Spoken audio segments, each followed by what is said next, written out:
So I'm going to talk to you about how metabolic interactions between species shape ecosystems and shape evolutionary trajectories. But before I do that, I want to begin by acknowledging a really incredible team of scientists that I have the immense privilege of working with at the University of California, Santa Barbara, some of whom are pictured here on one of our lovely beach days just beside the university there, and some of whom you'll meet throughout the talk today.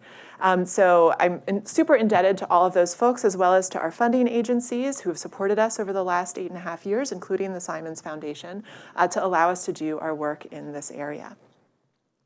And what I have in common with pretty much everyone pictured here is that we are all interested in metabolic interactions among species. And the reason that we're interested in this is that we feel that understanding an organism's metabolism gives us real insight into the role that that organism plays in the environment. So more specifically, when we go out into the field, which we're lucky to do in some of the beautiful towering Douglas fir forests in Northern California and also in the coral reefs in Moeller in French Polynesia, we're constantly observing the organisms that we find there and noting the metabolic capabilities that those organisms have. So for example, our trees and phytoplankton are what we call autotrophs. So trophy meaning feeding, and auto meaning they feed themselves. So they use the energy of sunlight to produce organic material and grow and reproduce. In contrast, there are heterotrophic animals, like you and I, that gain their energy from feeding on other things, hence that hetero for other, like this yellow-tailed damselfish that you see in the lower right over there. And the reason that we care about these organisms' metabolisms is because they shape what an ecologist would call their niche or their role in an ecosystem, where our autotrophs are the primary producers, the trees, the phytoplankton that really set the table for higher trophic levels, and our heterotrophs form intermediate and even terminal linkages in our food webs. So arguably, if I can understand an organism's metabolism, then I can make a prediction for how that organism functions in an ecosystem and have a better understanding of what might happen to that ecosystem if something happened to the organism, if it was gained or lost, went extinct from an ecosystem. So if our task then is to predict an organism's metabolism, we might think that that's a reasonably straightforward thing to do because we imagine that metabolism is encoded within an organism's DNA, which specifies the types of cellular machinery that that organism can make, and also how those cells assemble into a whole organism, giving it, in this case, the presumed carnivorous metabolism of a velociraptor. But those of us who study biology know that biology doesn't like to follow rules, right? It crashes through boundaries, it breaks rules. And so today we're going to talk about some of those biological rule breakers, and in particular, the ones that go beyond the metabolism that is encoded in their genome through something that we call acquired metabolism. So today when I talk about acquired metabolism, I'm going to be talking about metabolic capabilities that rather than being encoded in your DNA, instead you gain access to within your lifetime through some type of association with another species. And that allows you to expand upon your ecological niche, which, as we'll explore today, has consequences not just for your ecology today, but also for your evolutionary potential. So to make the concept of acquired metabolism a little bit more concrete, let's think of an example. Corals are heterotrophic animals like you and I, which means they need a source of food to grow and survive. And in many parts of the world's oceans, like here in the North Atlantic, in the deep waters with the Darwin mounds, corals actually live heterotrophically by filter feeding other organisms out of the water column and ingesting them. But when I say the phrase coral reef, who here thinks of something more like the picture on the right, a tropical coral reef? Anyone been to one? Anyone visited one? Anybody snorkeled or dove on a reef? And that was probably a pretty awesome experience, right? And one of the reasons that we like to visit these tropical, coastal, shallow water coral reefs is that they're hotspots of biodiversity, and we can see a lot when we're underwater there because the water is really clear. Well, that water clarity actually tells us something about the food resources, namely that over here, there's not very much for the coral to eat. So how is it that a filter-feeding heterotrophic organism is making a living in a place where there's not that much food available? Well, it's through the power of acquired metabolism. So if we were to zoom in on a coral polyp here, you'd see the translucent tissue, that's the animal, and then inside of it, you can see this brown-green coloration here. These are symbiotic algae or zooxanthellae that are living inside of the coral animal, and they are photosynthesizing. So they're using the energy of sunlight to make organic material, that some of which is going to feed their coral host. And so by harnessing the power of acquired metabolism, this filter-feeding heterotrophic animal is able to not just survive, but really thrive in parts of the world's oceans that we would not normally expect it to be able to do so. So this is an example of acquired metabolism taking place at the scale of a whole organism, what we would call a metabolic mutualism, where two organisms benefit through the exchange of metabolites, the coral receiving sugar and the alga receiving nitrogen-rich waste products from its coral host.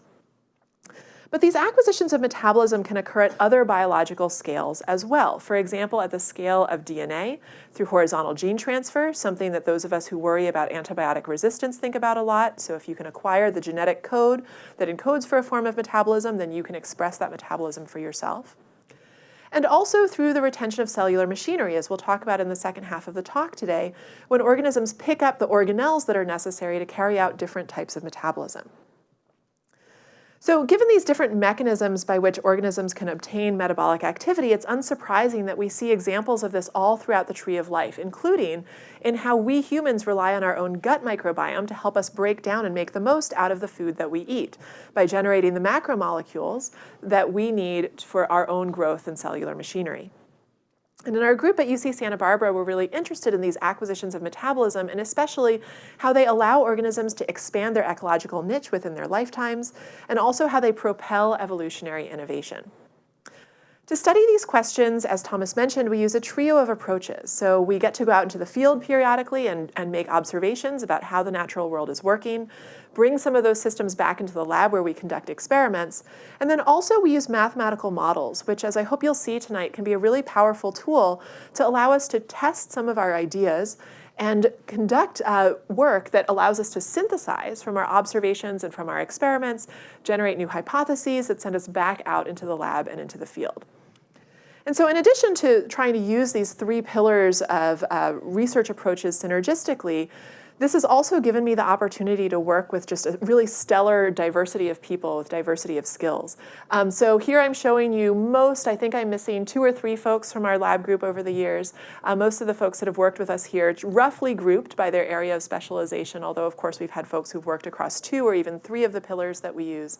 And so I feel really privileged to have gotten to see their journeys and their exploration of acquired metabolism yield some of the work that I'll talk to you about today. So as we explore acquired metabolism, I'd like to begin thinking at the scale of the whole organism, of metabolic mutualisms. Now, sadly for me, but perhaps to the relief of the people on the previous slide, we do not work on the putative metabolic mutualism between velociraptors and their gut microbiome. But we do work on what I would say is the equally charismatic, and certainly today more ecologically important metabolic mutualism between trees and ectomycorrhizal fungi. So, as we all know, the business of trees above ground is photosynthesis. And in order to photosynthesize, in order to capture sunlight as efficiently as possible, trees need nutrients and water from the soil. Now, it turns out that in the world's temperate ecosystems, like the forests that would have covered Manhattan and still surround us today in New York and New Jersey, that these trees can get those resources from the soil most efficiently if they partner with fungi, particularly fungi called ectomycorrhizae, because they live on the outside of the tree's fine root system. So what you're seeing here, these physical branching structures, are the tree's fine roots. And then you can see different coloration and also some thread-like fungal hyphal fibers. That is the fungus's tissue wrapping around the outside of the tree's root system and fitting there like a glove. And it's there at the interface of plant and fungal tissue that resource exchange is taking place. In particular, what's happening is that the trees are photosynthesizing, they're generating sugars, that sugar is going down into their root system and it's fueling the growth of these fungi. And not only do the fungi grow and reproduce using this energy, but they also use it to produce new enzymes that are encoded within their genomes, not the plants, and use those enzymes to break down organic material in the soil and return nutrients like nitrogen and phosphorus back to their host tree. So in the language of acquired metabolism, then, we can think of the trees as acquiring these novel enzymatic abilities that are only encoded within the fungal genomes, and the fungi is basically getting this big sugary straw into the sky. So One of the things that has fascinated me personally about the ectomycorrhizal mutualism for a really long time is that it is incredibly speciose. So there are a lot of different fungal species that associate with these host trees. For example, if we were to go down to the Pine Barrens in South Jersey, where I spent many summer days growing up, and excavate one of the pines or one of the oaks that we find there, we might find a dozen different species of fungi simultaneously living on one tree's root system. And from an evolutionary perspective, that's surprising, because generally when we study mutualisms, we think that they should be under selection to identify the highest quality partner and only reward that highest quality partner to prevent any low quality or cheaters from invading the system. Kind of like you might want to, buy your produce from the both highest quality but also best priced market. But as over the decades that folks have studied these fungi, we have learned that these fungi actually vary in their function. So fungal species differ in the types of things that they can do for trees. So for example, we know that these fungi can be active in different layers of the soil. We know that these fungi produce different types of enzymes, which means that they can deliver different resources to their host tree. And we know that these fungi vary in the times of year at which they are the most active. So some might be active in the wet season or the dry season or at certain temperatures. And that has led to a hypothesis that perhaps by associating with different fungal partners, the trees can get the resources that they need and find the partners that they need for specific environments. So maybe swapping out your fungal partners lets you adapt to different environmental conditions. Now, that's a hypothesis that we can at least start to test observationally. And so I'm going to take you to a really spectacular spot in Northern California called the Jug Handle Ecological Staircase. And this is a spot in coastal California, and it gets its staircase name because it's in a part of the coastline of North America that's uplifting with respect to sea level. And so as a result of this, when you're standing near the coast on the lowest step of the staircase, you're standing on soils that are only about 100,000 years in age. But by the time you walk just a few miles inland and go up several of these stair steps, you're standing on soils that are closer to 500,000 years in age. Now, as soils age, they lose nutrients. So close to the coastline, we have about 3 times as much nitrogen and phosphorus, some of the essential resources that plants need, as we do further inland. And also, further inland, not only do we have limited nutrients, we also have a more acidic soil. And not only is that acidity already kind of hard to deal with, but it causes iron to precipitate out of the soil and form what's called an iron hardpan, which is this water impermeable layer that's sitting a few feet below the surface. And it means that the tree's root systems are trapped above this layer. And some of you may have heard about the torrential downpours that we were getting in Santa Barbara last weekend. Well, California is noteworthy because we get a ton of rain in the winter and then very dry, hot summers. And so these trees in the older soils have very few nutrients, and they experience a lot of drought stress in the summer. Yet despite that, there's a single species of tree, bishop pine, that can live across this environmental gradient. And the question we might ask is, well, do the fungi have anything to do with that? Are these trees swapping out their fungal partners based on their needs in high resource versus low resource environments? So to test that hypothesis, we literally get to go out into the field and dig holes. One of my favorite parts of the job. So we go out and we sample the soil next to these trees. We take it back to the lab. We use a microscope to pick out the fungi that are in those soil samples. And we use sequencing to identify those fungi, and in particular, to figure out what the functional traits of those fungi are. So by this I mean, what are the aspects of these fungi that help them gather resources for their host tree? And what does that tell us about what the needs of the tree might be in these different environments? So as I mentioned, trees in these older soils are going to get really drought stressed, really water limited in summer. And so one of the things that we're interested in is water transport. And one of the traits that fungi have that make them good at transporting water is being hydrophobic. Now that sounds counterintuitive, because why would repelling water make you good at transporting it? Well, it turns out that these fungi produce basically little tubes through the soil. And by being hydrophobic, they can transport water through those tubes over long distances. Now, it turns out that if we look at how many of these fungi are associating with trees, what we see on the right here in these older resource-stressed, water-stressed soils is that more of the fungi tend to have this hydrophobicity, so that more fungi tend to be better at transporting water. We're also interested in how these fungi transport resources over long distances through the formation of what are called rhizomorphs. These are these bundles of fungal fibers that are basically like roots that allow the fungi to move nitrogen and phosphorus over many meters through the soil. And what we've observed is that also on these older soils, more of the fungi are forming these root-like structures, allowing them to transport resources over long distances. And then finally, we're also interested in how far away from the root system the fungi are looking for resources. Are they looking really nearby or very far away? And what we find is that on these younger soils where there's a lot of resources, most of the fungi are foraging just in the couple millimeters away, just a hair's breadth away from the tree's root system. Whereas on these older soils, the fungi are looking further afield, which makes sense if you think about how much harder it's going to be to find those resources and gather that water in those older soils. So what we've seen then is that the single species of tree is able to live across this environmental gradient by basically swapping out its metabolic hats. Right? It's wearing different sets of clothes on the older soils and on the younger soils. By partnering with these different fungi, it can then extend its ecological niche.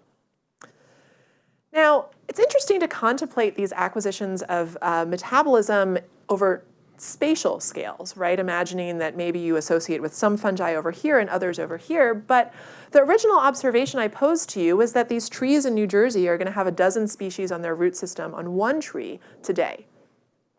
And to explain that, we have to think about the temporal variation or the time variation in the environment that these trees are living in, which, given that we know that trees live for decades, it's not surprising that they would experience annual cycles, interannual variations, some wet years, some dry years, decadal climatic oscillations.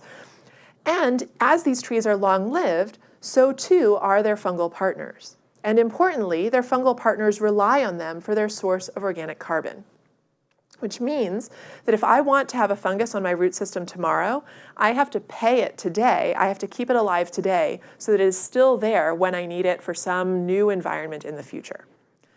So this has led us to what we call the metabolic bet hedging hypothesis, which is the idea that a tree, much like a human stock investor, might choose to diversify its investments and its fungal partners in preparation for an uncertain environment. You don't know what the future is going to look like 5 to 10 years from now, so why not keep a more diverse portfolio of fungal partners around so that you are prepared for an uncertain future? Now, as you can imagine, this is a cool idea, but given the timescales involved, trees living for 80, 100, 200 years, it's hard to convince a postdoc or a grad student that they should take this on.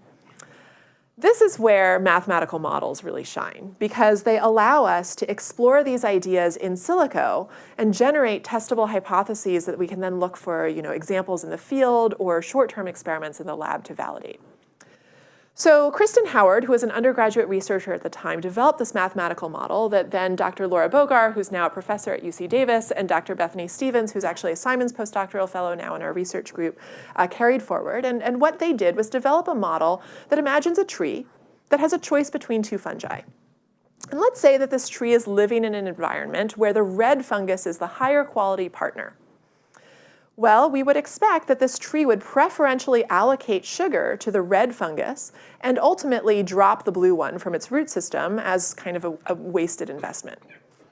Now, we can imagine another scenario, let's call it environment B, where the blue fungus is the higher quality partner and the opposite should be true.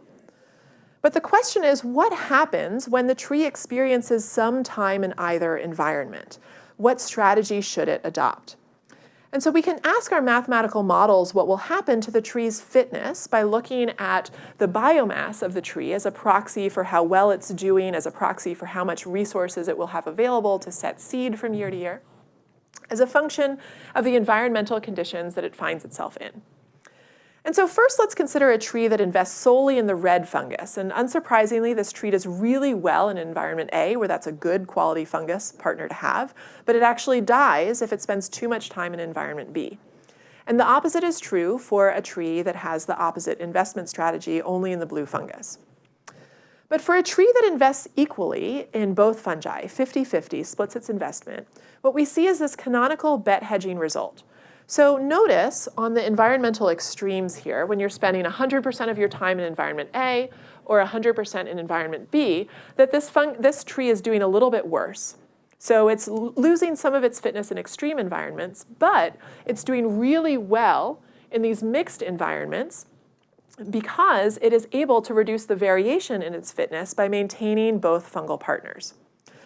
So what this suggests to us is this really interesting evolutionary tension. So as I mentioned to you at the start of the talk, generally in evolutionary theory and in mutualism theory, we think that there should be strong selection for specificity to get rid of any cheaters and make sure you're choosing just the best possible partner. But metabolic bet hedging argues that maybe sometimes it's better to have a more general investment strategy because you keep around precisely the fungus that you need for an environment that's upcoming in the future that is hard to predict. And so it seems likely that these two selection pressures for specificity and generality may sort of interact with each other to produce the actual observed diversity that we see on tree root systems today. And that's a question that we're continuing to try to test in collaboration with Dr. Bogar, who's now at UC Davis, and Dr. Lee Anderegg, who is my colleague at UC Santa Barbara, doing both greenhouse experiments, which are really Laura's forte, to actually quantify the investments that these trees are making below ground, and then also field work to look at whether we actually see differences in fungal diversity across environmental gradients and how variable or how stable the environment is. So stay tuned. I hope to, in the next couple of years, try to uncover this mystery a little bit more. So through the study of acquired metabolism at the scale of the whole organism, then, what we are seeing is that associating with different partners allows host organisms to have metabolic flexibility and to tolerate different environments. And we see this in the turnover of fungi across extreme environments in the field. And this also raises really fascinating questions for us about how evolution is acting to maintain diversity in these mutualistic associations, particularly the potential tension between selection for highly specific investment strategies versus more general bet hedging ones. So having considered acquisitions of metabolism at the scale of the whole organism, I want to shift gears to think about acquisitions that are happening at the subcellular scale through the retention of functional cellular machinery. So I'm going to talk to you now about eukaryotic cells, which are cells that have membraned organelles. So they have nuclei, they have mitochondria, as our cells do. And some eukaryotic cells get to have my most favorite organelle, which is the chloroplast. That's the organelle that cells use to photosynthesize. Now, when I was in high school bio class, my textbook said that organisms either have a chloroplast, like plants or algae, or they do not, like you or me. There's nothing in between, but as we've already discussed, biology is full of rule breakers, and the same is true for the chloroplast. So it turns out that there are dozens of species on this planet that are kleptoplastidic, klepto for stealing like kleptomaniac, and plastid for the chloroplast. So these are organisms that eat something photosynthetic, then they steal the chloroplast, and then they become photosynthetic themselves. There are many single-celled organisms, many protists that do this. Protists are weird, they can kind of do anything. But there are also a couple of animals that do this flatworm pictured on the upper right, and then also the really spectacularly beautiful Elysia genus of sea slugs. And I will say that these two animals give me hope that one day I'm going to eat a salad and turn my arms green, get all the energy that I need, walking through the Santa Barbara sunshine on the days I don't have time to eat between meetings. But anyway, right, like what could be a more profound acquisition of metabolism than transforming yourself from genetically heterotrophic to photosynthetic by stealing an organelle? And not only is that just biologically wild, it's also really cool from an evolutionary point of view, and here's why. It has to do with how we think eukaryotes gained access to photosynthesis in the first place. So to the best of our scientific knowledge, photosynthesis was actually invented by prokaryotes, by the early cyanobacteria, some 2.5 billion years ago. And this was a major innovation, right? Because suddenly these organisms could gain energy from sunlight, which was highly abundant, and so they proliferated, they became very numerous in the early ocean. And at some point, an early eukaryote, a cell that probably had a nucleus and a mitochondrion, ate one of these cyanobacteria, engulfed it, but rather than digesting it right away, it did something different. It kind of tucked it into its cheek and held on to it for a little while, and that cyanobacterium could continue to photosynthesize, and eventually it became domesticated, and that gave rise to the first chloroplast. We call this a primary endosymbiosis event, and this gave rise, in terms of the chloroplast, to two major lineages of algae, the greens and the reds. The greens went on to become our modern-day land plants, but in aquatic environments, a bunch of other interesting stuff happened. And in particular, based on genomic analyses, we think that there have been at least half a dozen secondary endosymbiosis events, whereby some other lineage that was genetically heterotrophic obtained and permanently incorporated one of these chloroplasts into its own metabolic repertoire permanently. And this gave rise to a huge extant diversity of modern eukaryotic phytoplankton. And when you think about how half of photosynthesis today happens in the ocean, we're talking about major players in the Earth's carbon cycle, in the oxygenation of the atmosphere that we have today, and so on. So while we know something about the genetics of these organisms today, we don't know very much about what the ecosystems and the ecological selection pressures that gave rise to them might have looked like. And I would argue that studying the organisms that acquire photosynthesis today, these kleptoplastic lineages, can help us fill in some of those gaps, not just to understand where these organisms came from, but also, as we'll see towards the end of the talk, where they might be going in the future. So if I want to position an acquired phototroph as a hypothetical evolutionary intermediary between something that is entirely heterotrophic and doesn't photosynthesize at all, and our modern phytoplankton that have a permanently incorporated chloroplast, then I need to think about these organisms as intermediaries between two main evolutionary innovations. The first of these key innovations is the evolved ability to retain a chloroplast. So rather than immediately digesting it, you have to interrupt digestion, tolerate photooxidative stress. There's a whole bunch of stuff that I'm amalgamating in here. But the key is that you have to hold on to that chloroplast for long enough to reap some of the photosynthetic benefits. The second key evolutionary innovation is the evolved ability to replicate the chloroplast. So actually divide it and pass it on to your daughter cells, because only then is it permanently incorporated into your metabolic machinery. Now, once again, we're thinking about a process that would be pretty hard to observe in the lab or even in the field. And so we can again turn to mathematical models. And this is work that was led by Grace Casares, who was an undergraduate researcher at the time, and Dr. Alexandra Brown, who's one of our postdoctoral scholars. And what Grace and Alexandra did was they went to a mathematical model that already existed to describe this process of acquired metabolism. And the way that this model works is that there's a phytoplankton that's living in the ocean, and there's a consumer, a predator. And when there's a predation event, this consumer steals the chloroplast, represented by the green oval, and it becomes transiently photosynthetic. Now remember that this is a transient acquisition rather than a permanent acquisition of metabolism. And so that means that new daughter cells that are produced by photosynthesis come out in the heterotrophic state, and they have to steal another chloroplast for themselves in order to continue their life cycle. Now, what Grace and Alexandra did was make a couple of modifications to this model to represent those two key evolutionary innovations. The first modification they made was to allow predation to lead directly to the heterotrophic growth of the consumer. And that gave them a retention parameter, where if retention was equal to 0, meaning you never steal a chloroplast, you recover a standard predator-prey model. And if retention is equal to 1, meaning that every time you eat something, you steal its chloroplast, you recover the original model for acquired photosynthesis. Now, the second modification they made was to allow the chloroplast to be divided. So that gave them a replication parameter, and as that replication parameter evolves towards 1, that means that 100% of the time you pass on the chloroplast to your daughter cells, which means that you've evolved to become a true eukaryotic phytoplankton. Okay, so a model with two parameters representing retention and replication, these two key evolutionary innovations. Now we ask, well, how should this consumer evolve? And to do that, we use a branch of mathematics called adaptive dynamics. The way that adaptive dynamics works is we start out with an organism in the ancestral state. So that's our heterotroph that doesn't steal or replicate chloroplasts. And then we ask, what happens if there's a mutant? What if one of the cells in this population gets just a little good at stealing a chloroplast? Will that mutant have a higher fitness? If so, will it take over the population? And so we can run that mutation invasion simulation many dozens of times, and we get evolutionary trajectories that look like this one, where we have an organism that has evolved through a period of time where it is kleptoplastic, where it is stealing chloroplasts and transiently acquiring photosynthesis.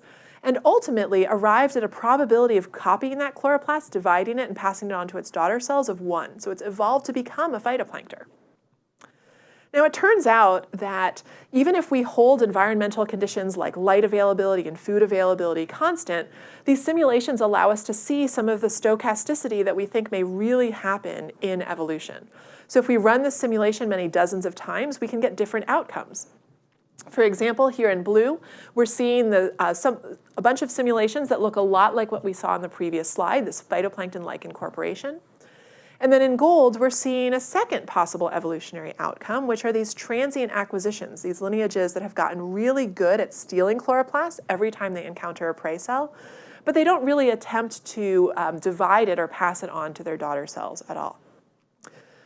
So now my question is, that's a nice demonstration in silico. Do we ever see any real-world systems that look like this?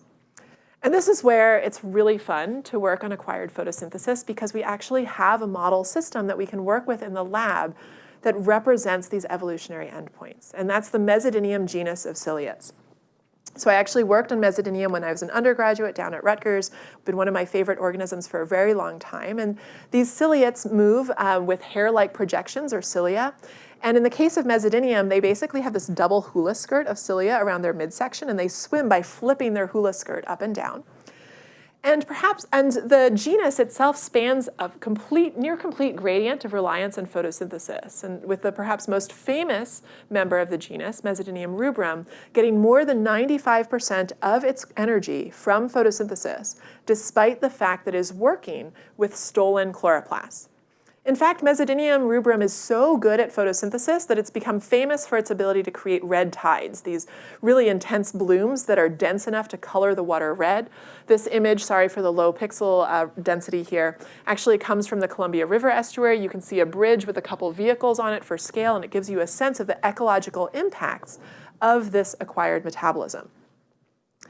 Now, within the same genus, so very closely genetically related, we have a sister species called Mesodynium chameleon. And if you're wondering, yes, indeed, that chameleon name does refer to the fact that it can change color depending on the prey that we give it. So algae, the cryptophyte algae that these guys eat, have different colors based on the different pigments in their chloroplasts. And so in this slide, you can see a few different Mesodynium chameleon cells. They're the bilobate larger cells. And you can see one here to the left and down in the bottom that are red, one at the top that's this lovely green color, and then one over there on the right that's lit up kind of like a Christmas tree that has a mouthful of 2 different colors of plastids. And if you want a closer look at what the ultrastructure of these cells look like, more recently we've been using a new tool called ultrastructure expansion microscopy. This is a technique that allows us to take a sample and embed it in an acrylamide gel.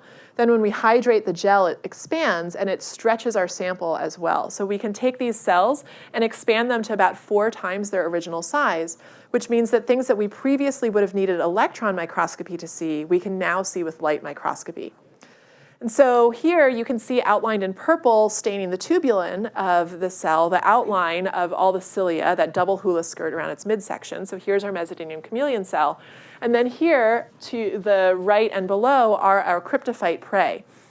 And what I want to point out to you, my favorite part of this image, here you can see this yellow streaked area. That's actually a recently ingested cryptophyte. And the centrin that we find on the outside of the cell just hasn't been fully digested yet. And so with the expansion microscopy tools, we can actually visualize how these ciliates are stealing and packing in these organelles that they are obtaining from their photosynthetic prey. Okay. So we've got our highly photosynthetic lineage, we've got our one that falls more mixed, what we call mixotrophic, meaning it mixes photosynthesis and heterotrophy within the same cell to make a living.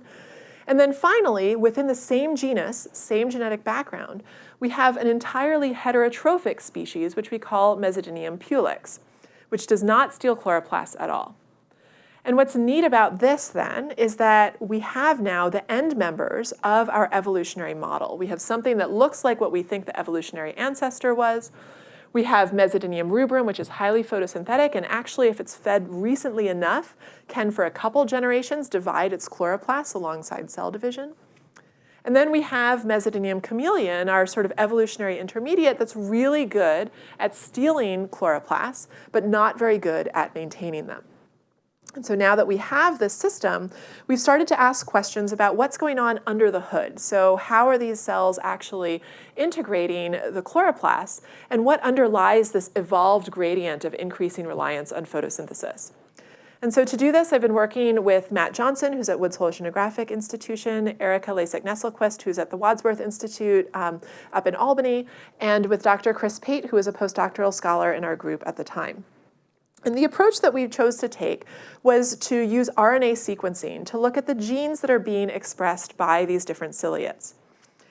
And I was particularly interested, unsurprisingly, in the metabolic genes that these ciliates express, and especially interested in the carbon cycle within these ciliates, because I figured carbon metabolism is going to change wildly when you plug in a little fuel cell that's generating photosynthate. But what I did not expect was how remarkably the ciliates were going to change their metabolism really wholesale. So what I'm showing you here on this radar plot are the envelopes of the genes that are being expressed by the different ciliate lineages. So the larger the colorful envelope is, the greater the proportion of genes in 6 different metabolic categories that these ciliates are expressing. And what I want you to notice in red and orange here is that our highly photosynthetic Mesodynium rubrum lineage is expressing far fewer metabolic genes overall, not just carbon metabolism. In fact, our highly photosynthetic Mesodynium rubrum lineages appear to not make about half of their essential amino acids. So here the colored boxes indicate that they can make that amino acid. The open black boxes mean that they cannot. The highly photosynthetic lineages don't do any of their own fatty acid oxidation anymore. They don't make their own peroxisomes.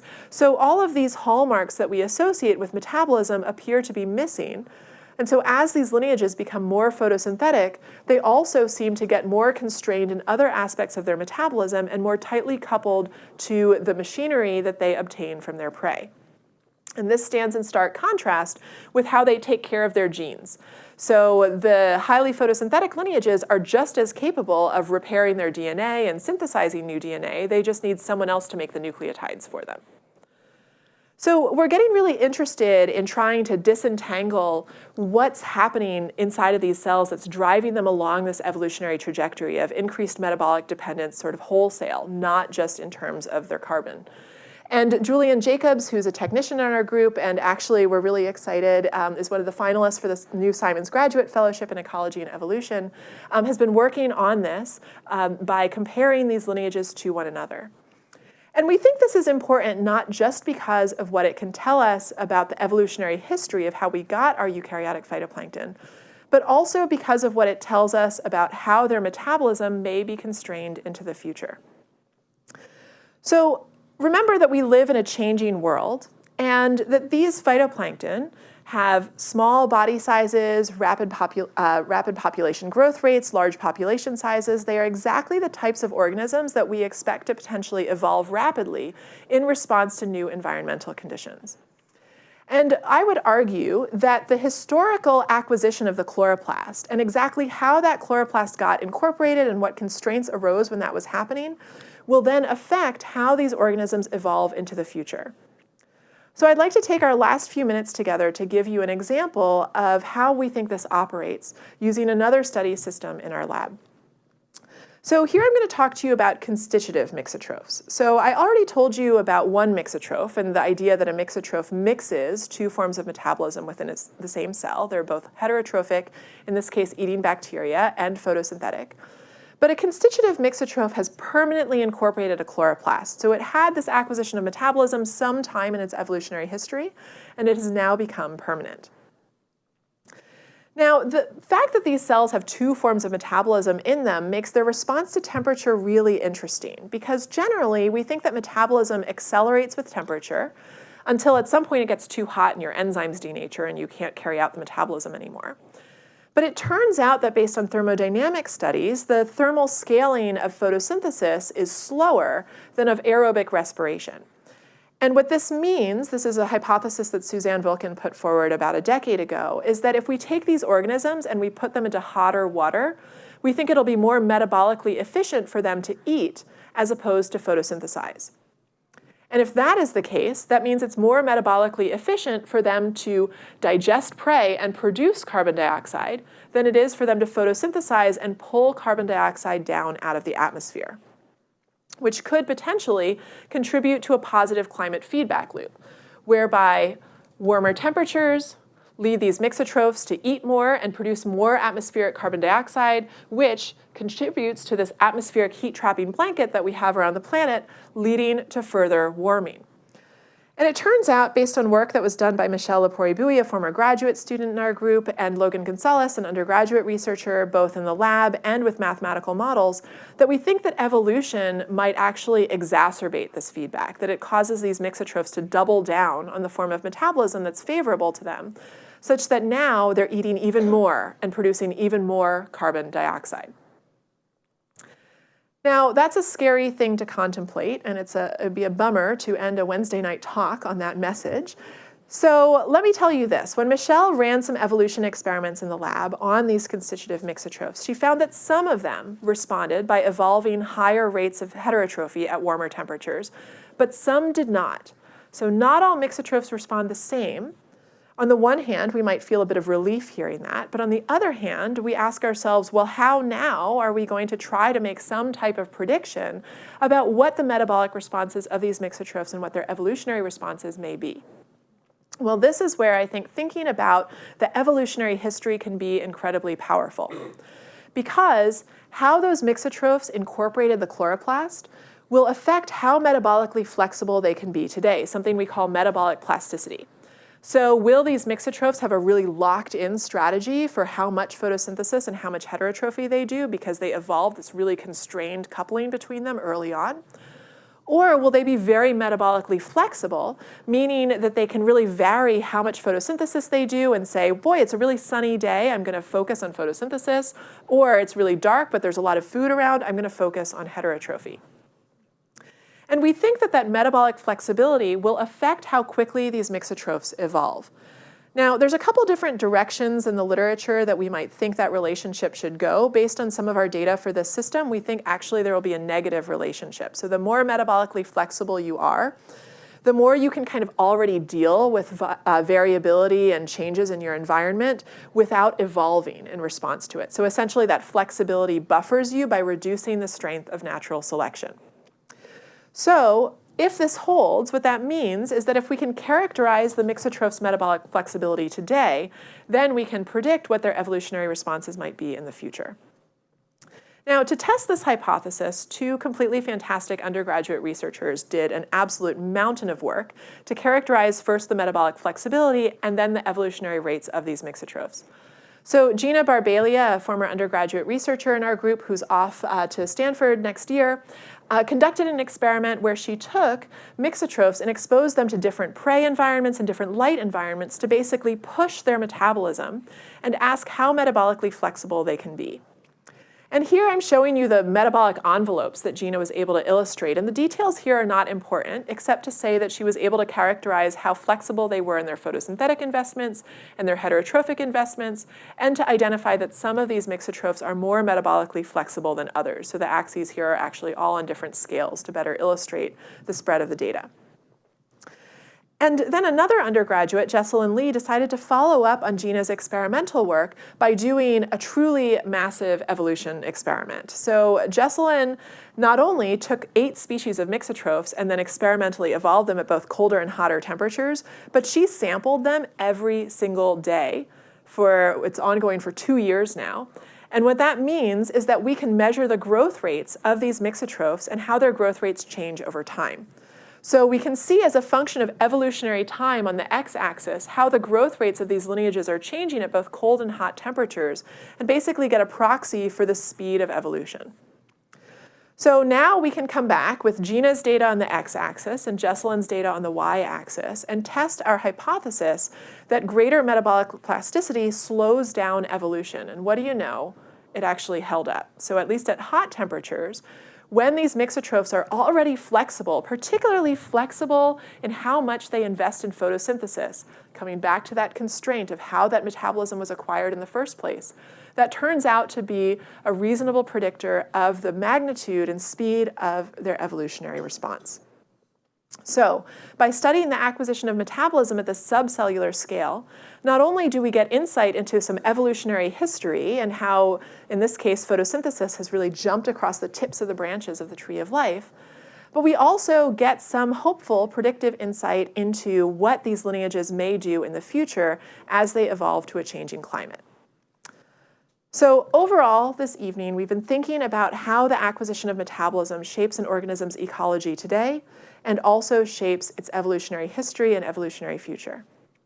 We started out by thinking about trees and ectomycorrhizal fungi and thinking about how those fungi and swapping out those fungal partners might be like the tree wearing different metabolic hats for different circumstances, different environmental occasions. And then we thought about acquisitions of metabolism at the subcellular scale, especially thinking about how these acquisitions can really fundamentally transform an organism's metabolism from heterotrophic to photosynthetic, and then constrain how their metabolism will respond into the future. So with that, I want to thank you all so very much for your time and attention. I would love to talk more about these ideas with you here, or if you want to follow up by email or by other mechanisms. Thank you.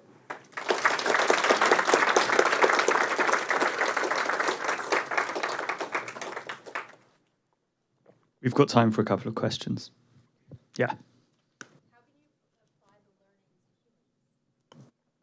Yeah, a great question about how we can apply our understanding of acquired metabolism to human systems. So one direct application is that we rely on acquired metabolism ourselves. So I don't work on the gut microbiome myself, but many of my colleagues do. And this is another example of how we and our ecological niche has really been fostered by the fact that we rely on a gut microbiome to allow us to digest and tolerate a whole bunch of different diets. And so it's been really fascinating to see not just how that relationship has been cemented over evolutionary time, but also the variability that we see in it today, and the extent to which it is or is not manipulable in thinking about like the gut-brain axis and some of the connections between our microbiome and all sorts of functionality. Mm-hmm. Hi. Do we know how a tree, what mechanism a tree might use to attract and maintain a particular fungus versus? Yeah, great question about how trees actually both form and then maintain their partnership with ectomycorrhizal fungi. So we think that the formation has something to do with chemical signaling, although it's only really, I would say it has not really been well characterized in very many systems. So there appear to be plant hormones that actually signal to the fungi, hey, I'm out here, and trigger, if it's a fungal spore, to germinate and contact the root system and then grow onto the root system. And then, and Dr. Bogar, whom I mentioned, is, I think, one of the world leaders in this. We have also seen experimental data where we actually take a tree and we split its root system, this is in the greenhouse, and we put different fungal partners on each side of the root system. And you can put in the same species of fungi, but give one nitrogen and not the other. So you basically control for everything, but make one fungal partner better. And you can see the tree preferentially send sugar to the higher quality fungal partner. So although it's not clear exactly what the mechanism is, it may have something to do with the actual transporters and some stoichiometry that's fixed by the membrane transporters that actually exchange. There is evidence that there is some preferential allocation to higher quality partners. Over here. So during endosymbiosis, genes are transferred from the plastid to the nucleus of the host, right? So when they're acquiring a plastid, do they also acquire the nucleus of the prey to enable maintenance of the plastid? Yes, very insightful question about the genes that are necessary to run a chloroplast. So as part of the primary endosymbiotic event that gave rise to the first eukaryotic chloroplast, the chloroplast itself has a relic genome, but the genes in that genome are not sufficient to run the plastid. So if I'm a bad example, but if a eukaryotic cell wants to obtain and incorporate a chloroplast, it also has to get the necessary genes to complement what is in the plastid. So in the case of Mesodynium, these guys steal the nucleus as well. So they're one of the rare species that steal the chloroplast and they steal the nucleus. So we always say it's like stealing the car and then you steal the owner's manual of the car to run the chloroplast.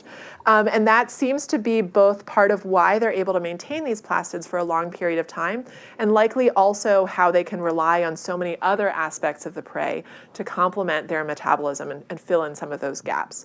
And so just to sort of finish that thought, we think that this may, and the nature of how much contact you have between the nuclei may shape in historical other examples of secondary endosymbiosis, the transfer of that genetic machinery from one nucleus ultimately into the host, allowing for permanent incorporation.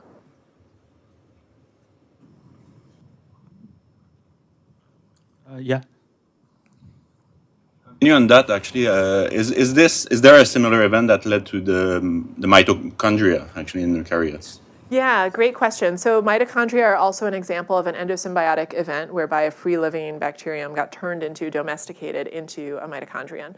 So another example of, in this case, over deep evolutionary time, an acquisition of metabolism that has been really foundational for eukaryotic cells. And there are actually some lineages today that steal mitochondria. Actually, our mesodynium cells, if you look at the chloroplast, it's usually bundled with a prey mitochondrion. And there are other examples of ciliates in particular that will steal mitochondria from organisms that are good at tolerating low oxygen environments, for example, and then that allows them to also deal with those low oxygen environments. Yeah.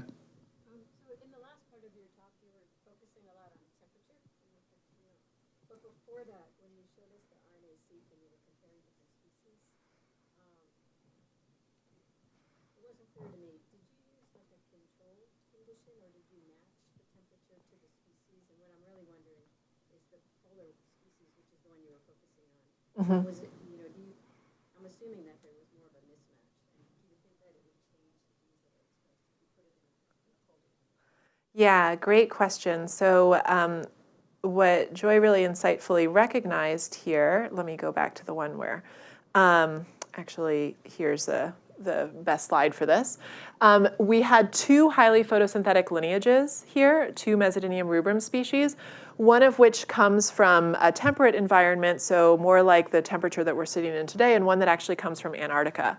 And so one thing indeed that we might wonder is, if we only had the polar species, we might wonder whether this reduction in metabolism has something to do with maybe something about the temperature treatment or something that we're missing from lacking information about organisms that come from those environments.